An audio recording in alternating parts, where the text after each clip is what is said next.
Love that you brought up I like to call it the trifecta, right? The coach, Yeah.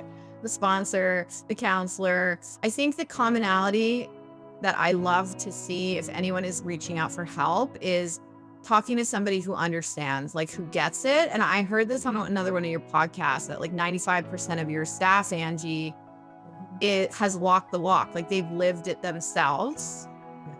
Is that still the stat? It is.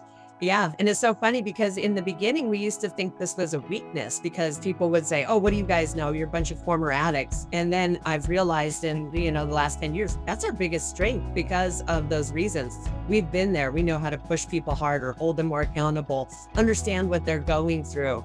It's just a whole different thing than having learned everything in a book and then telling them what you think based off of this, Criteria. yeah, this other education and degree that without ever actually having the experience of going through what we've all gone through.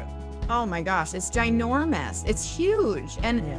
I started realizing this a couple of years ago with my Sober Compass. Like, wow, okay, so people are getting a lot of value out of my story. Like, this is interesting to me because initially I just thought they're coming to me to learn tools. Right. No, they also want to hear about how that worked for me because I'm usually the first person that they've been able to have such open dialogue with and ask the scary questions to. Like, how can I go to this wedding coming up? Or how can I tell my family that I'm really not doing well? Like, these conversations have just been off limits to them before because they couldn't even touch them. So I really started to get behind this idea of peer coaching.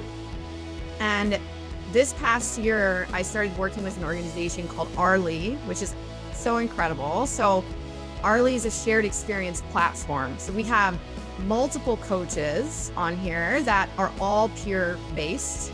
They've walked the walk, they've talked the talk, they've been in dark places, they've come out on the other side. And they're sharing their stories, they're sharing the tools that work for them through audio clips, but you can also book them for coaching one-on-one. Wow. And it gives people the chance to really think, to hear somebody's, lived experience first and then say, wow, okay, I can really resonate with so-and-so. Or maybe it's this other person that I can resonate with. But whatever they're saying, that is speaking to me because let's be honest, we're all very different at the end of the day. Like we've all had different experiences. We've all grown up in different environments. We've all been through different traumas, usually. Yeah. So if you can find that person that resonates with you, like that is where the magic happens.